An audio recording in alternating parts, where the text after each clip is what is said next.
Hello, welcome to Books and Brews, the place where beer and literature meet. With your host, certified Cicerone Michael Agnew. And Laura Mosica, author of the Bluebells Chronicles. Each month we invite a guest author to read their words and talk about writing while sipping beers specially paired with their work. Today's guest is Jeff LaFerney. So sit back, pop a cold one, and dive into some books and brews. Stopwatch is flying. So let's going, and we are ready to go.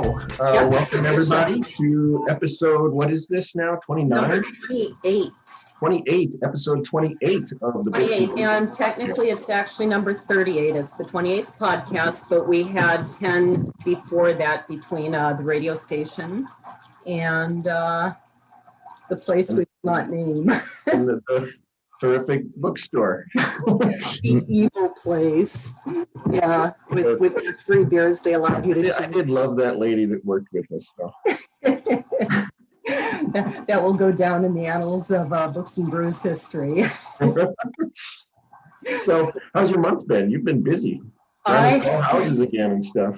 Yes, we bought a house and we sold a house in the space of about 24 hours, maybe 48. And that's left us in a very interesting position because we had to give a closing date to the person we bought from, knowing how fast our house would sell. So we said 60 days, market's hot. I think we can do this, but we were a little concerned. That sold in about 24 hours of going on market. It literally sold before the pictures even went up. Wow. So, that's good news, and they gave us more than asking price, so it's all good news, but it does mean we're going to end up living in the RV for 3 weeks. Wow. That'll be fun. Like camping. Yeah. Well, I really don't mind because we really enjoy the RV, and we got like the one with the $1,000 mattress, so it's really comfortable. It's not like one of the pushed up mattresses that unfolds and you're back all day. The only real issue with it is that it basically means 2 moves we're paying for because they have to move everything into storage and move it back onto the truck 3 weeks later. And that includes, as you know, 2 grand pianos. Yeah. And as you know, that's your fault. A lot of stuff. I know, this is why we should play banjo. It's quite the job to move a single grand piano and to move them out of the house into storage, out of storage into a new house. That's the real issue. But, on the other hand, everything else has gone so smoothly and so easily. I've never had a house purchase or sale go this easily ever. So it's all good. How about I'm good. I am starting to gear up for my fall tour, finally. Yes. It's been a mess this fall. We've still got schools who have us on hold for dates that haven't committed, and tour starts in 30 days, less than 30 days. And so you're still kind of up in the air, you said? A little bit. Yeah. Oh, I do have one more exciting thing, and I specifically set my whole room up just so I could brag about this. Oops. Ta-da! Take a look. Do you know why it's exciting? Indoor plants. I can keep 9 kids alive, but I've never been able to keep so much as a weed alive. Okay, actually, alive in my yard. I can't keep plants alive to save my life, and I finally did. So I've got this big, beautiful sunroom full of greenery now. We went to the store and we said, give us a plant that can't be killed. I don't know if there is a plant that can't be killed. Well, my succulent died and supposedly those can't be killed. But so I learned something interesting. They said it's actually almost always overwatering that kills plants. People think it's the underwatering, but they said no, plants need a whole lot less water than most people think. Yeah, this light is really bugging me. All right, so have you read some books this month? No.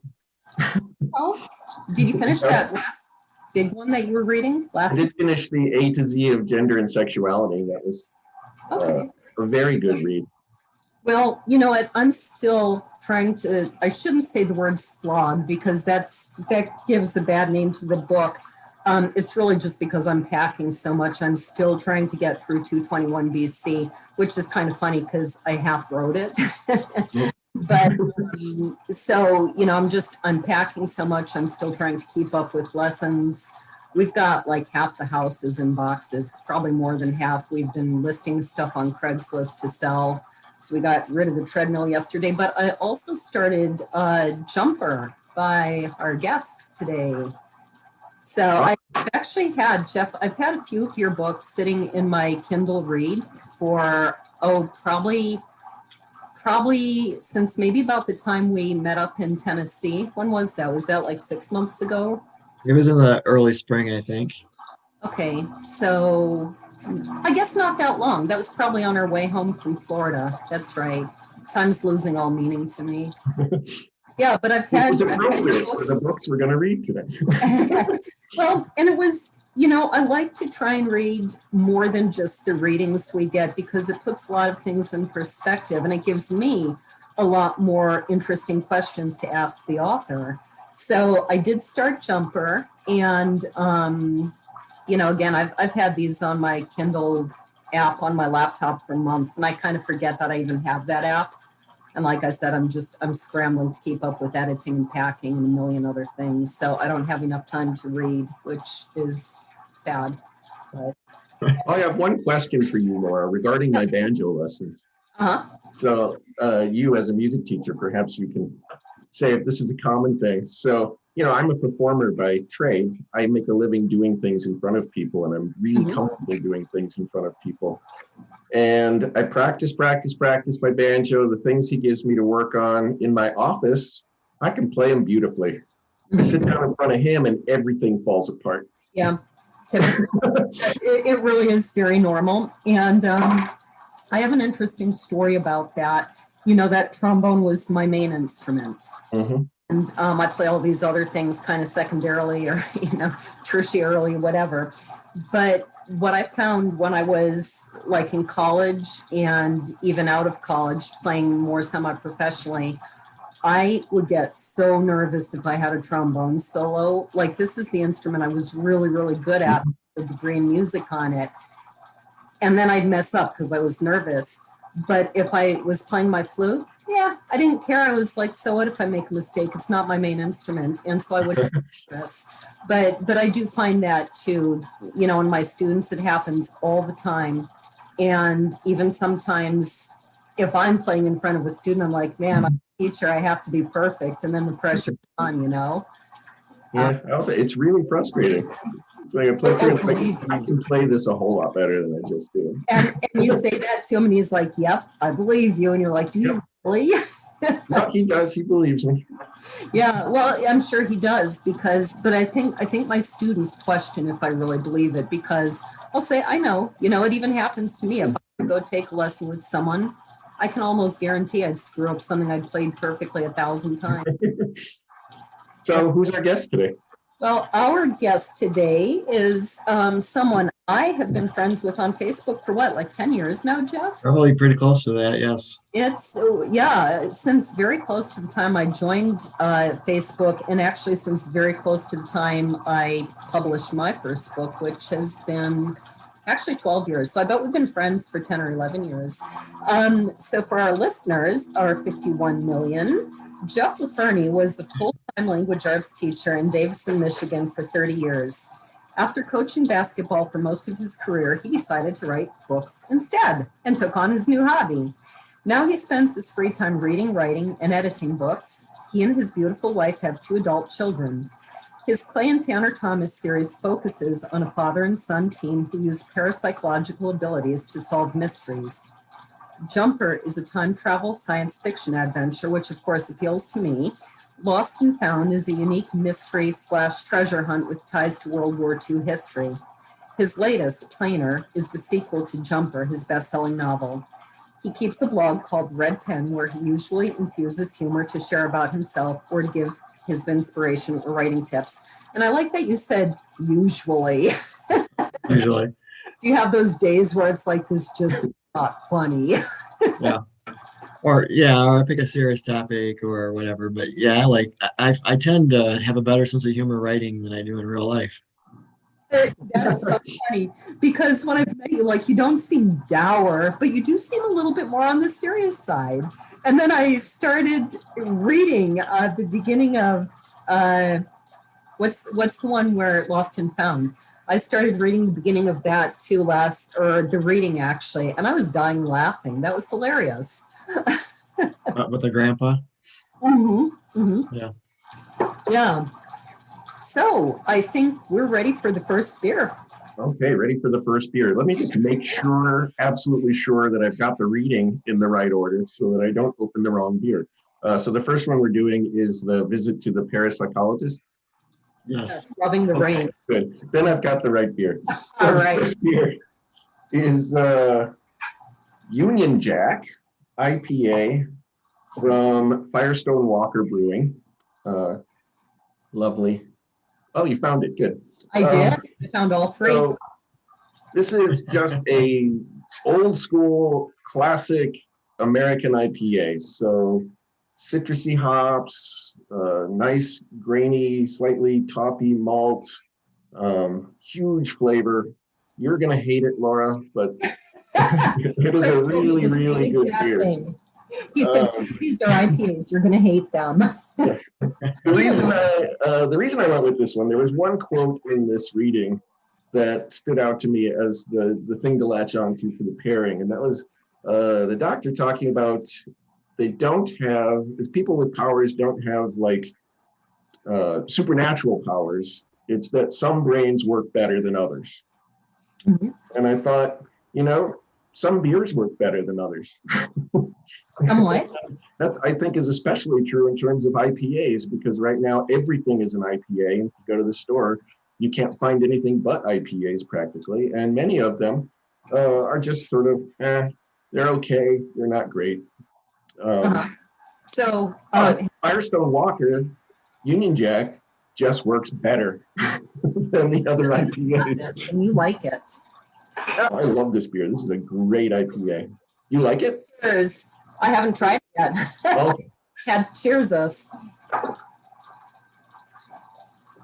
It's just so good. Yeah, I knew you were going to hate it. You're going to hate pretty much all of it today. Disagree with that. You and Chris were both right. I think I can safely say I hate this. Yeah, like I said, you're going to hate all three beers. No, you know what? That hasn't happened in a long time. Yeah. So this is, like I said, it's just a beer that works better than others. So, well, Union Jack, it works better than others if you like beer. Right. If you like IPA, if you like hops. All right, Jeff, go ahead and give us this first reading. You want a little bit of introduction to what's going on? Mm-hmm. Okay, Loving the Rain is it's the first book I wrote, and it's done quite well actually. But I got this idea of a father being in prison and trying to figure out how he could get out and solve his own crime. That was my original idea, and I started researching the brain, and I came up with the idea that people could have parapsychological abilities, but it's not like the X-Men kind of thing where they are mutants of some sort, they have special powers. It's like it was a scientific reason behind it. So it's not so much science fiction as it is detective crime solving and so forth in these books. And the first book wasn't really a mystery per se, though there was a crime and clues and a little investigation going on. But the two following books were just basically murder mysteries. And the father and the son have abilities coincidentally for the same reason. And this is when the father is he meets up with a scientist who's done research. And the father's been trying to figure out why he can control people's minds. And he finally ran across this guy and he's just asking questions. So this is kind of the interview.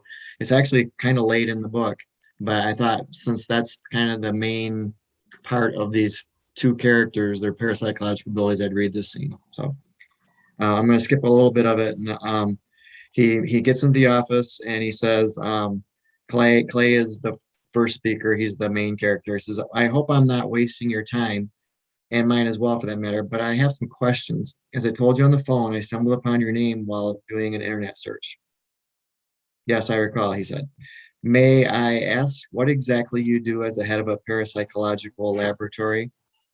And the guy's interviewing, his name is Xander Frost. So Xander says, of course, I and my staff basically do research and experimentation in the field of parapsychology. I am a neuroscientist first.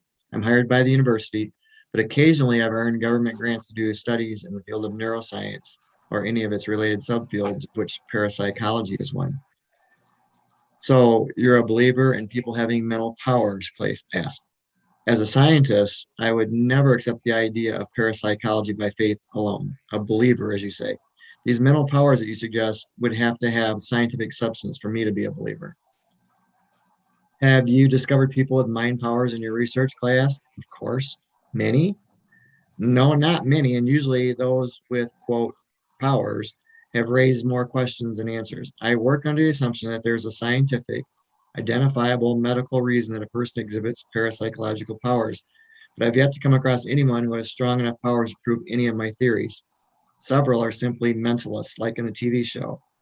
They have great mental acuity, intelligence, and or skills of observation, which allow them to manipulate thoughts and behavior. They can appear to know more about a subject than they really do. Cold readings, hot readings are examples of this. Through our tests and experiments and studies, we occasionally find evidence that people display actual parapsychological abilities, but the abilities always seem to be weak and inconsistent. Clay asked, do you feel the powers are demonic in some way? That was a question weighing on Clay's mind. Mr. Thomas, I believe in the occult. It's real. And I'm certain that Satan rules this world and there are dark practices at work, but that is not what I'm talking about here. For some reason, there are people that have extra mental abilities. That is what I'm talking about. There are people who can do things with their minds. Their brains work better than other people's brains. We've done scientific research, and I'm convinced from the field of neuroscience that there are people who get better use of their minds than others. Can you give examples? Clay asked. I could give you dozens, but it's time I ask you a few questions, Mr. Thomas. Please call me Clay. Of course, Clay. Now, you tell me, what have you experienced that leads you here? People don't come to see me simply to satisfy curiosity. People come to me because they believe they've had some sort of parapsychological experience. So what's yours? Clay never expected Xander Frost to take the offensive. He wasn't sure what to say. I'm not sure if I'm in a position to talk about it, Dr. Frost. Call me Xander. Okay. Clay couldn't help but smile. Xander, may I explain by using hypotheticals, if you wish? Okay, just in case you somehow think I'm talking about myself, who else will know about this conversation? I promise you, Clay, as God is my witness, what you say in this room stays in this room. I've had more people than you could believe sitting right where you are in this office, all of whom have had some sort of experience, and most of whom have no true parapsychological abilities. I listen and I advise. You talk and I'll listen. Then you can decide if you'd like to talk some more. Okay, Xander. Clay took a deep breath. He had never discussed with a soul, save Tanner, his son, just about a week before, what he was about to discuss with Dr. Xander Frost. He began. So, suppose someone claims that he or she can influence what people think. He or she can put thoughts in a person's mind and make them do or say or feel or even forget what he wants. Do you believe that's possible? Is this person especially intelligent, he asked. Let's just say the person's above average, Clay responded. Did this person ever have any trauma to the brain or any special circumstance that may have influenced the neurology? Clay had to think about that one. Neither he nor Tanner had ever had a concussion that he was aware of. You mean like a concussion?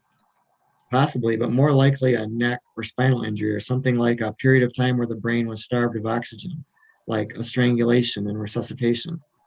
Did this person ever have to be revived? What if he or she had? Clay tried not to give evidence of the chill that went through his body. Well, our research seems to indicate that those people who actually show genuine abilities that have much more active brain activity in the medulla oblongata. That's the part of the brain associated with autonomic functions, which affect the heart rate, digestion, breathing, perspiration, dilation of the pupils, urination, even sexual arousal, for instance.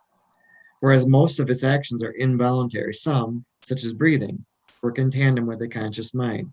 The medulla oblongata is thought to be in two parts. One part is open and one part is closed. We found that in people with special mental abilities, the closed part is at least partially open, caused generally by spinal cord trauma or some sort of trauma caused by strangulation. With both parts open, these people receive super autonomic functions in a sense.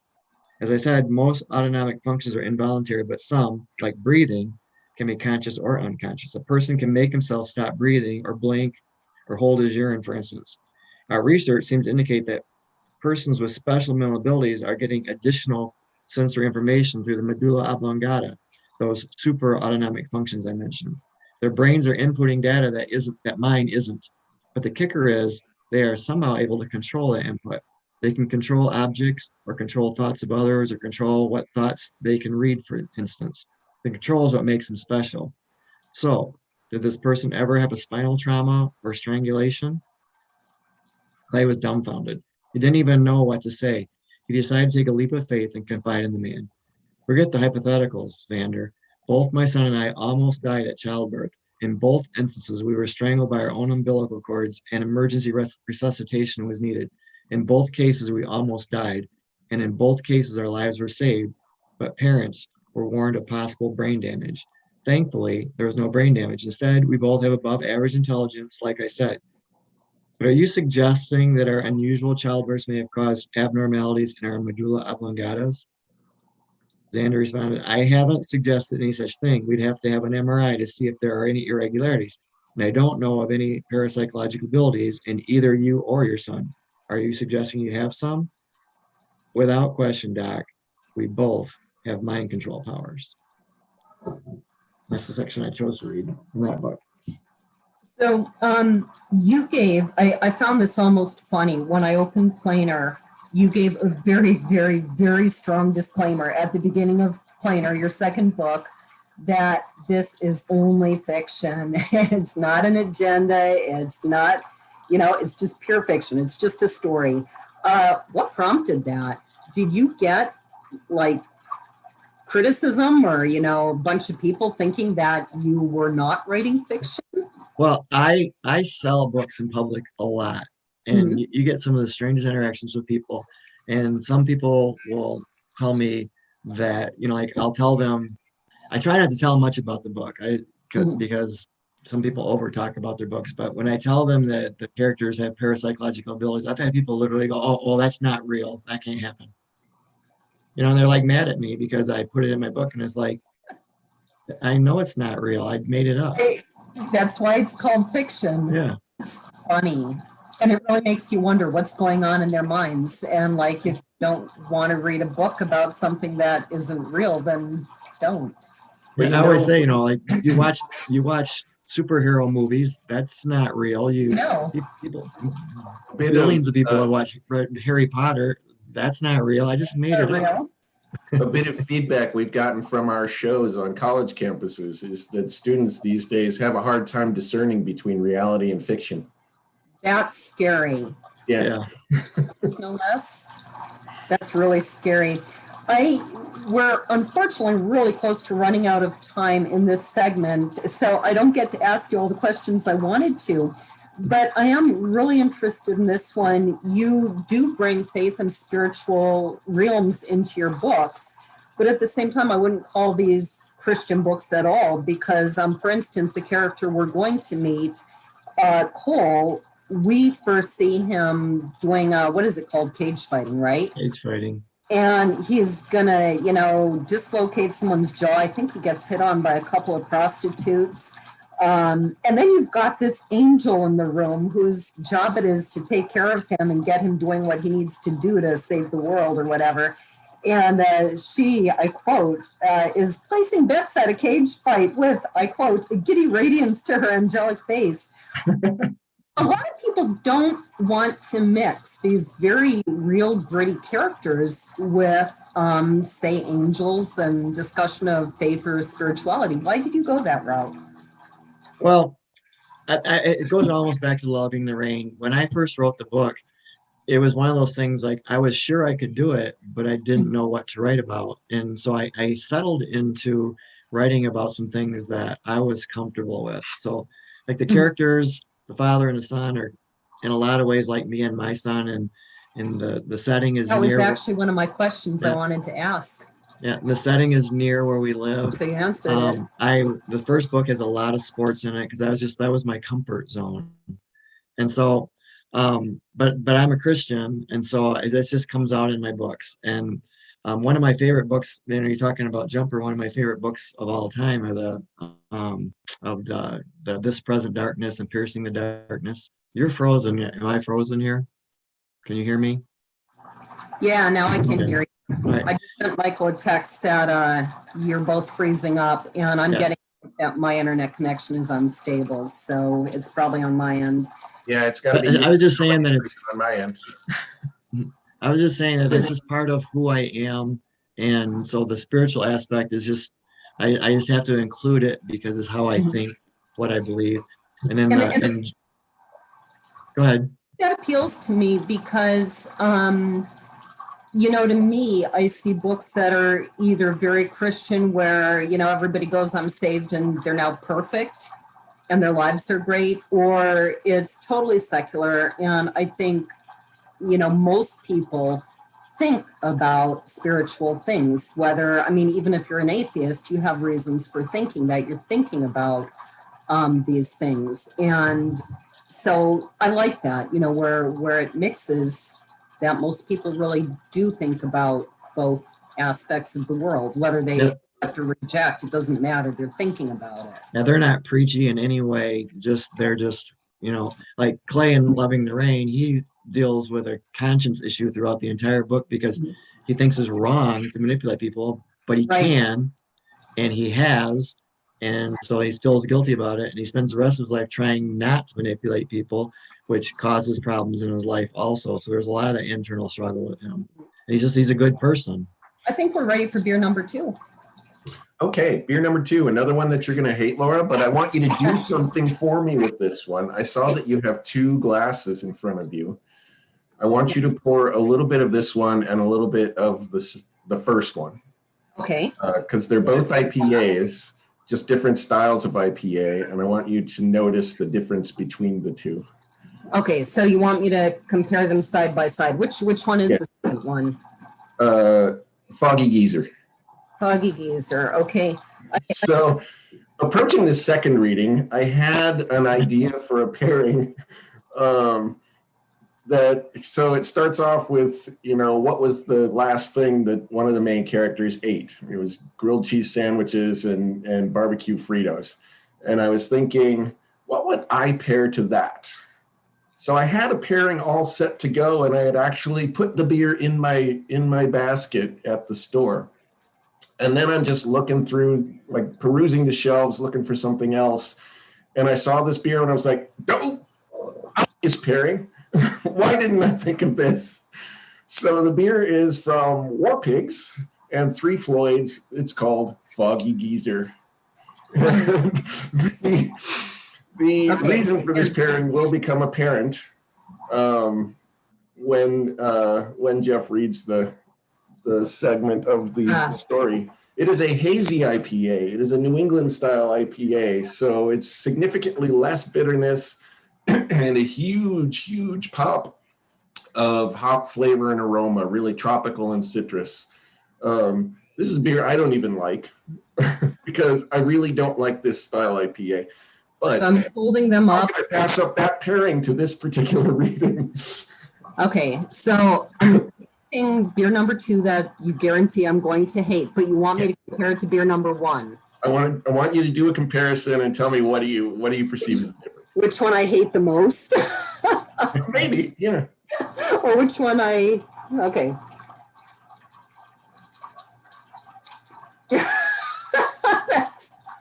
That's very sour. Okay. This was cruel. But do you see the difference between the 2? I'm defriending you on Facebook. That's all right. I don't go to Facebook anymore. So This was a really hard day for me. Gonna have to go have, I don't know, a grasshopper or something more my speed. there you go. Yeah, have a cocktail after. All right, I totally will, except I have to go teach, so maybe I shouldn't hit the cocktails too Yeah, hard. maybe I have to run a rehearsal this afternoon. So All right, so we're ready for reading number 2 from Lost and Found. Okay, Lost and Found is the only book that I have out of my 6 that has nothing that's kind of like supernatural in it. It's just a pure mystery. It starts out at the beginning of the book with a Jewish man pre-World War II who is a German Jew who ends up in Dachau in a prison camp. When they release him, he has to leave the country.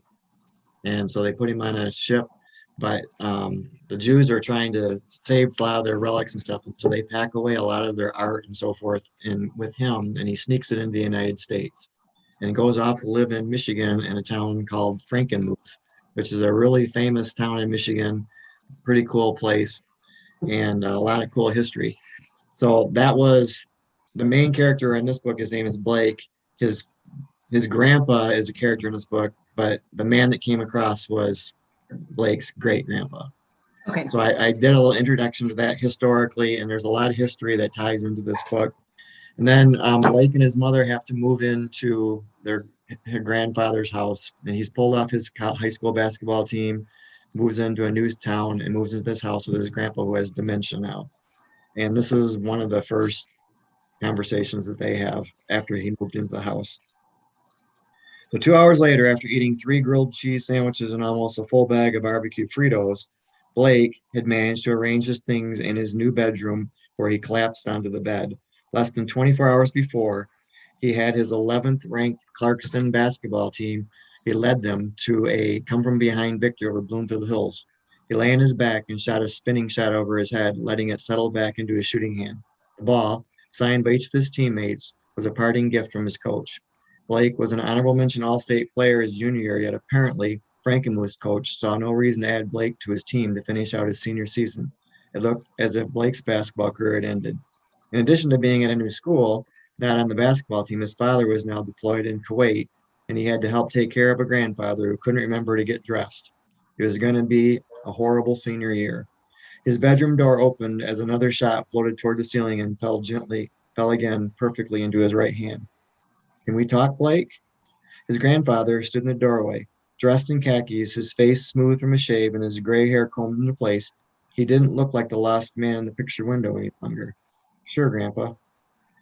At 65 years of age, Matthias Bloom had a full head of hair and a few wrinkles that simply made him look distinguished. But it wasn't his outward appearance that aged him. It was his mind. He'd been diagnosed with dementia stemming from 2 obvious causes. The first was concussions. In addition to being a boxer in his youth, he also had concussions from a tire hubcap to the cranium received while foolishly chasing a tornado, and from an imprudent head-first dive into a wading pool, which was generally explained as, in part, from the brain swelling caused by the wheel cover to his forehead. In addition, he'd had a minor stroke less than 2 years past that accelerated his symptoms. He looked coherent at the moment, however, so Blake sat up to give him his attention. "Did you get enough to eat?" "Yes." Do you like your room okay?" "It's fine." "Are you worried about your dad?" "A little." "Do you know why your mother is treating me like a child?" "Well, I guess your memory isn't so good." "What? That's preposterous." "You forgot to put on your pants, Grandpa." "I only wear pants when I need them, son. Like when I need to put things in my pockets, like litter. One should never litter in pockets to prevent littering. Also, I think better with my legs spread out so air can get to my private parts. The family jewels need to breathe. Do you have any use for your pants right now?" Not really." "Then take them off. We need to talk." "Seriously?" Instead of answering, he stood up and yanked off his pants again. He nodded at Blake and raised an eyebrow to say, "What are you waiting for?" So Blake took his pants off too. "Feels better, doesn't it?" his grandpa asked. Uncomfortable, Blake shrugged his shoulders and ran a hand through his short brown hair. It was a little weird in his opinion. "Kids these days," his grandpa continued, "they know too much about nothing. What they need to know is numbers and history and puzzles and mystery. I'm a poet and I didn't know it. Except my fingers are long, fellows. Throw me that ball. Blake shrugged and tossed to his grandfather, who caught it with one huge hand, palming it and faking a throw back while the ball stuck firmly in his grasp. You like poetry, Blake? Not really. Giovanni's pretty cool, I guess. Well, one of my favorite poets is Shel Silverstein. He continued. He's Jewish, you know, just like my father and my grandfather and grandmother and your mother and you. You didn't know that, did you? Well, you're only 1/8, an important number for you to remember. Silverstein had a poem that said you should listen to the don'ts, shouldn'ts, couldn'ts, impossibles, and never haves. And then he said you should never listen. You should listen even closer to me, because I say anything can happen, or anything can be. Not bad memory for an old guy who forgets to wash his hands after he wipes his butt, don't you think? Blake scrunched his face up in semi-disgust. His grandpa held Blake's basketball in those hands. Kidding, my boy. I'm not serious. I just wanted you to know you can accomplish anything you set your mind to. Like me. I wanted to write a poem too, so I did it. It goes like this. He tossed the ball back to Blake, and with a confused look on his face, he stared into space. He didn't say anything for several seconds. Oh yes, give me a minute. He bent over and retrieved his pants, pulling him onto his legs and over his hips. After he snapped them, forgetting all about the zipper, he patted his pants front and back before putting his hand in his front right pocket and removing a piece of paper. I love pockets, he said. Then he cleared his throat and began reading. I call this one, literally, cleared his throat. Rise and ascend the climbing tree. Come and ponder, thinking free. Notice the way the puzzle weaves.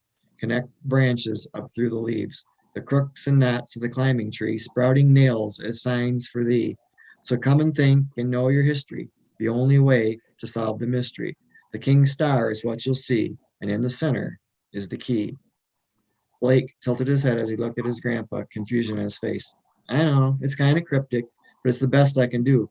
My digits may remind me of that Longfellow poet, but my words are no Silverstein. Anyway, you can have it. It's a gift. First of 5, something a good numbers man won't forget.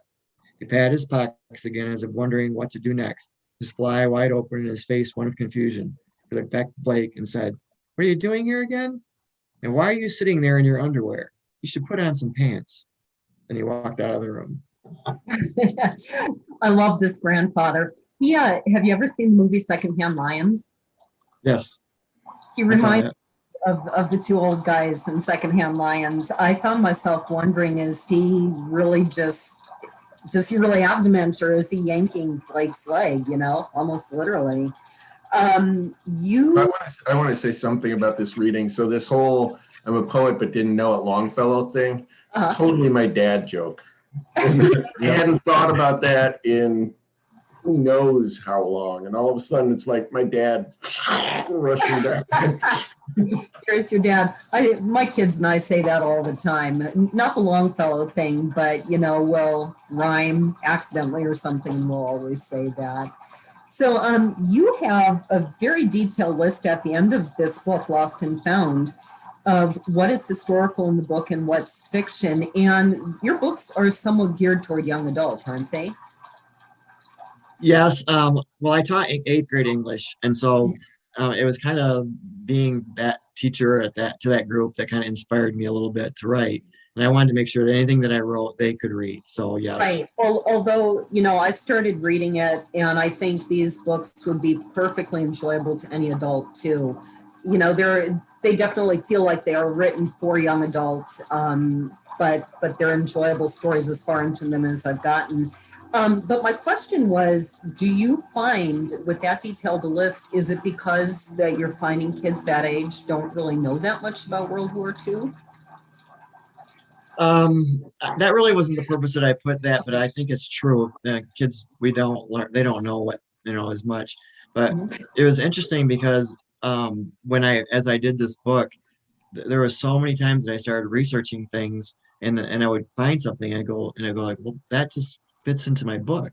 And I just kept finding little things here and there, and eventually when did the research, and some of this even happened while I was writing. I realized that I could take what really happened in history and weave it into my book, which would give it more of a sense of realism. And that happened a lot to me while I was researching the Bluebell stories. Yeah, and it made it interesting for me as I was researching, but I felt like when I was done, I wanted everybody to know, all these things that were in here really happened. They were on this particular ship that was a real ship that wasn't able to let people off the ship other than just a few.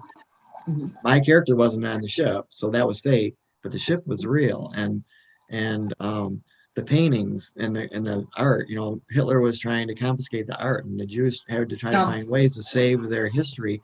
That was real. The literal names of the pictures that I had weren't necessarily real, but they were real paintings, but they weren't right. really something that somebody brought across to Frankenmuth. But what happened in Germany was real.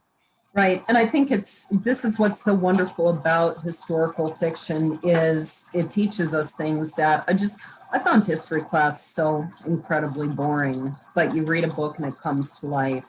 And we are already ready for beer number 3. Good Lord, you caught me off guard here.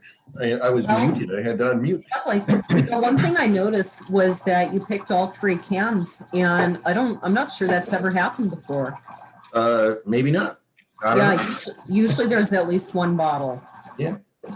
So this next reading, it was a challenge, I got to admit. I had several images that kind of came to mind for it, but there were no beers I was finding that sort of responded to those images. But one of the things that I thought, you've got angels, you've got time travel, you've got this character that doesn't quite understand what their ability is or what's going on.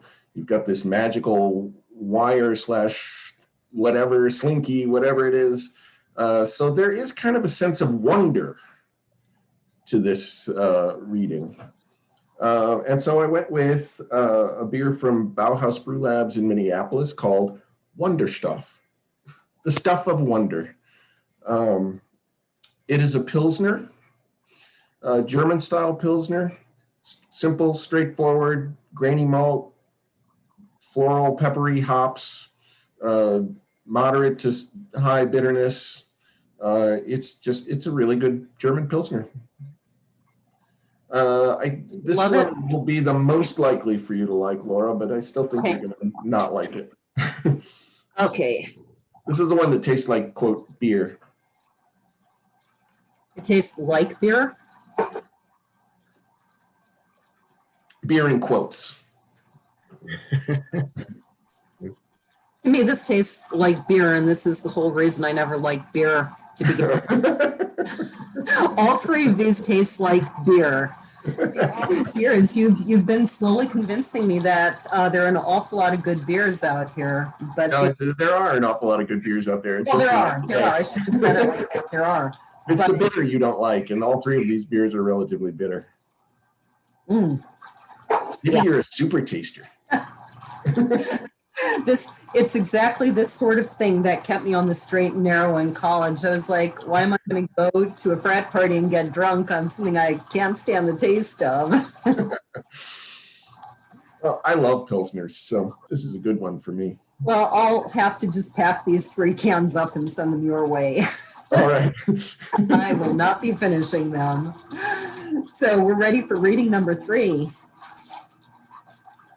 Before I read number 3, and the last of all, I need to mention that the story is a mystery. The grandfather disappears. The son is in search of him. But before he disappears, he left a whole bunch of clues. That one I read, the poem, was one of the clues.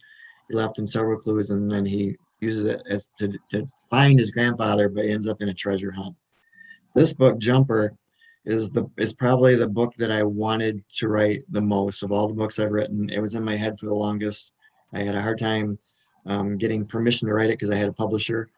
But when I finally did, I enjoyed it a lot. Cole can time travel. In the scene just before when I'm going to read this, or shortly before it, Cole discovers that he can not only teleport but time travel. And there's an angel that's watching him, and so she makes him take her back in time. They go back 6 years in time. And then he asks her, how can he time travel? He doesn't understand it. And this is kind of an explanation of it, which again, I made up. It's fiction. Okay.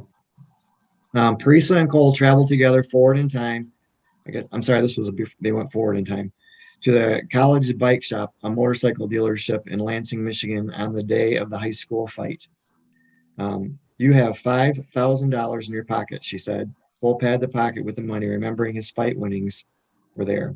There's another $9,450 I won betting on you. Seriously?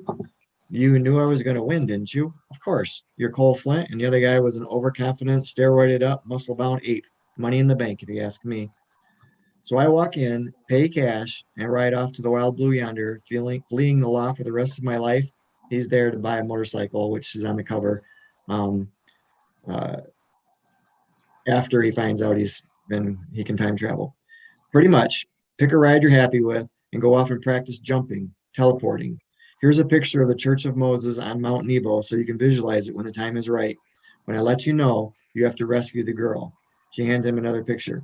Take her there. It's a forest in the middle of the Great Smoky Mountains in Tennessee.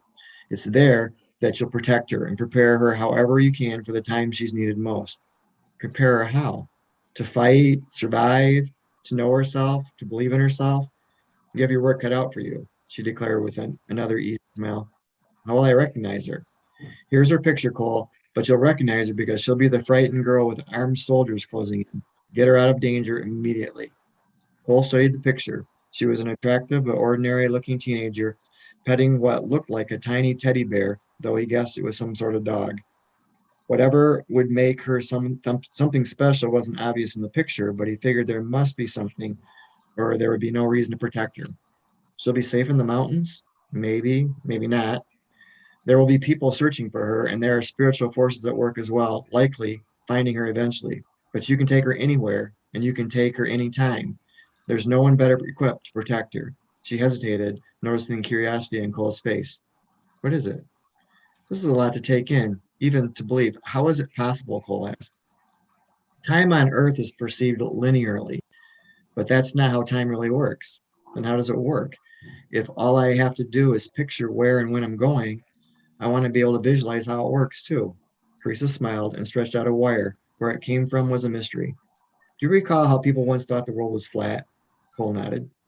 They couldn't comprehend how it could be round, but it was, regardless of what they thought. Well, people think of time like a timeline, she explained as she stretched out the wire. But it's really round? Cole asked.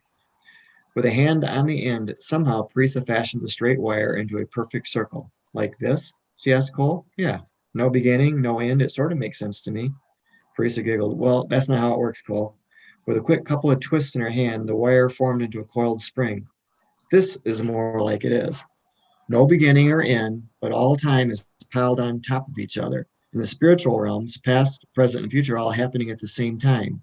She then pressed the spring with her thumb and compressed it into a solid piece of metal. It's not really a spring, though. Everything that happens on Earth is happening on a linear timeline. At least it is to the people living here. But in the spiritual world, it's all happening at the same time, except to you. You are the spring, sort of like a slinky.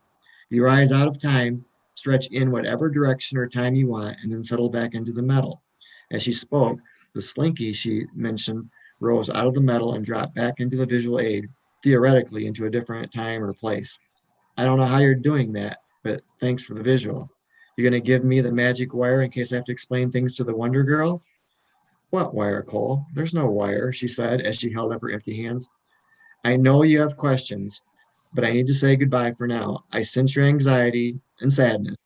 You must deal with those things in your own way, but please know I'll be watching, and please be careful. She opened the dealership door and stepped outside. When she didn't walk past the store window, Cole opened the outside door, but she had disappeared. Very nice. I like that scene. You threw us into a lot, all happening at once.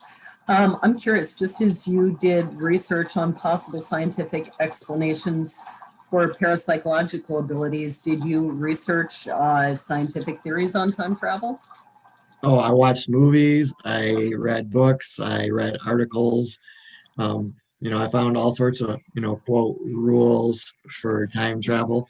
And they caused me all sorts of problems because I didn't want to break the space-time continuum and ruin, have different things going on at the same time.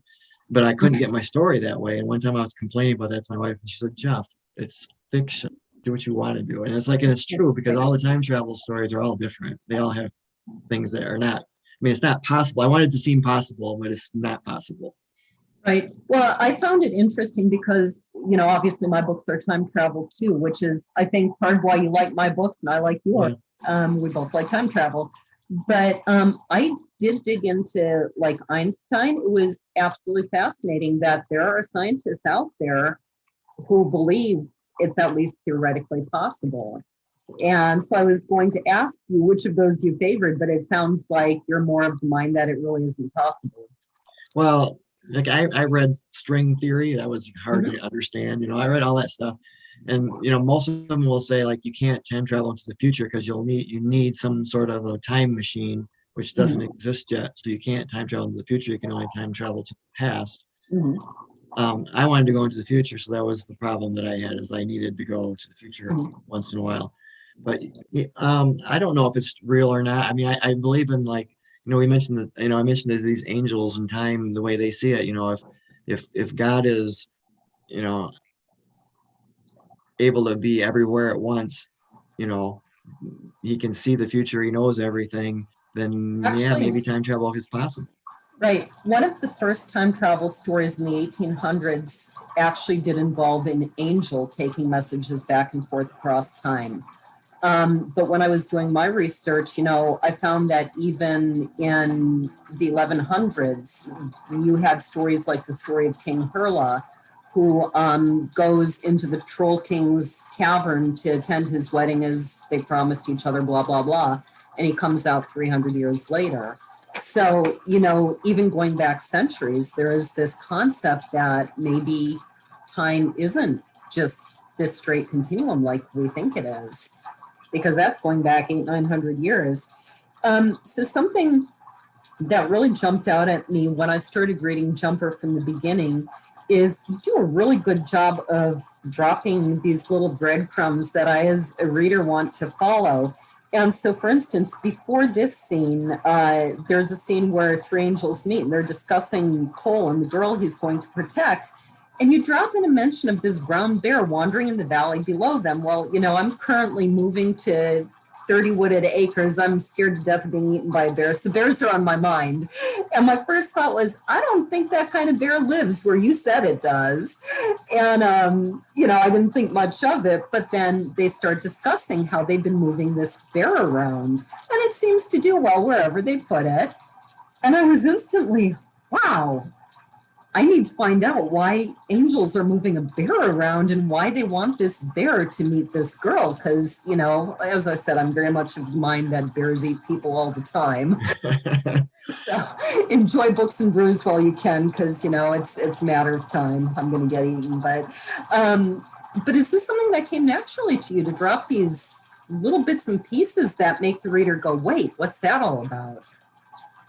I think that's my thing that I enjoy the most about the books that I've written is the clues. I like the mysteries, and even the two time travel books have a lot of little clues and so forth. The bear ends up being the girl's pet. And it is interesting because no matter where they go in time, they keep getting discovered. And one of the ways that this King of Jordan discovers them is that he recognizes the bear, because the bear is with her all the time. So as they move around in time, they keep running into the bear. So it's just my way of saying, these angels are manipulating things. The people, they make the people make choices and make decisions and do things, but the angels are manipulating it all. And the bear's kind of like that steadiness that shows the angels are in control of all of these events. They know what's happening, and they're just manipulating them all the way. So the bear's in both books, Jumper and Planer. And I noticed too, when I started reading Jumper from the beginning, that you're planting that clue right from the start, where she's talking to her sister about, this joke that she used to tell her sister, I want a pet bear. And you had dropped some of these other clues. What is some of your best advice to other stories about how to hook the reader? To me, you have to revise, because like most of my clues come after I write stuff. and after I research. So a lot of times I will be writing and I'll come across an idea and then I'll have to go back and then I put in the little hint, the little clue, so that when it matters, I've put that in there already. So it comes through, I think, to me, the desire to revise, our willingness to revise. Because I think a lot of people don't. They get that book done, they're done. But me, I was constantly moving back. I actually took notes of each scene so that I could find the scenes, so that when I came up with another clue, I could go back and insert it. So a lot of my clues came long after I wrote the scene, and then I put them in there. Yeah, I do a lot of the same thing. I have a program called Scrivener that's really great for that. You can basically make a little note card summarizing each scene, and that's very helpful for that. So what do you hope, last question, what do you hope readers will take from your books?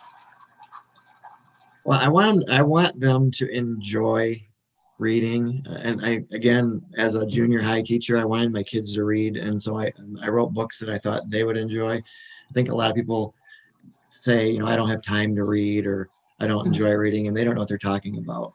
And I wanted to write books that were enjoyable. They weren't too deep, but they weren't simple. They had to think through the clues and so forth, but I wanted them to be enjoyable. I think that was probably the most important thing, that most important reason that I wrote the book, is because I think reading is great and I want other people to like it too. Yeah, my youngest, I'm finding out, is not a reader at all, and that just kind of makes me sad. I think my older kids, and I read to him all the time when he was little. My youngest, I read the Lorax like 5,000 times every week to him, and he loved being read to. But I think they're not getting a lot of books in schools. I mean, he said he basically has read one book through all of high school, and he's his junior year. Yeah, it's really sad. So we are once again at the end of our hour. It goes fast. So Michael, what are your links and our links? My links are aperfectpint.net and aperfectpint on other things that I don't pay any attention to anymore. We are booksandbrews.net, Book and Brews on Instagram, and Books and Brews with Laura Bosica and Michael Agnew on Facebook. Take a deep breath before trying to get that all out. I'm pretty simple these days, and don't take that the wrong way. I'm laurabosica.com. You can also get to that same site via bluebellschronicles.com. I never pay attention to Instagram. I am at Gabriel's Horn Books on Twitter, but I can't even remember what the username is. I know you have a blog. How can readers find you? Bring it to me? Yeah. It's called The Red Pen. I haven't been writing into it very much, but it's I don't know if I even have the address for it. I do. I'm on top of this because I've been looking at research you and all that. It's jefflaferney.blogspot.com. Okay. But then the title comes up, The Red Pen. Yeah, I went there to look at your other books and things like that. Do you have any upcoming events, Jeff?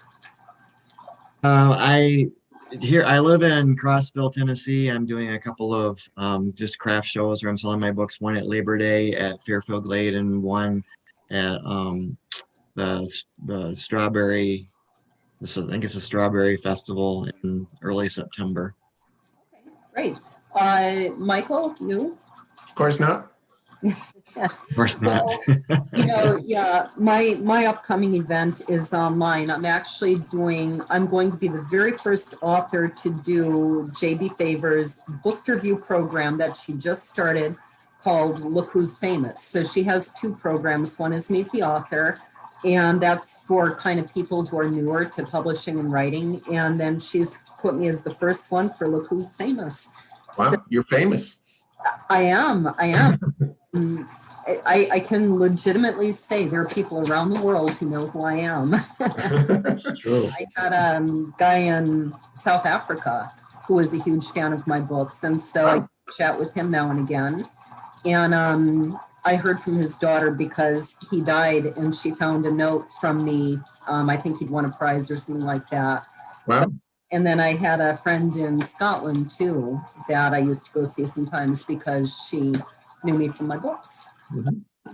Who is next month? Next month, we have Nicole Burnham. Hopefully I'm pronouncing that correctly. She is the Rita Award-winning author of over 20 romance novels, including the popular Royal Scandals series. As an army brat, Nicole was raised moving around the world. She still travels abroad whenever she can score cheap airfare and loves that it feeds her writing.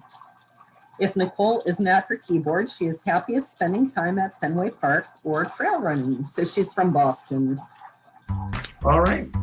Looking forward to that. Jeff, thanks for joining us today. Thank you for having me. Appreciate it. This has been Books and Brews, episode number 28. So thank you all of you out there for joining us, and cheers.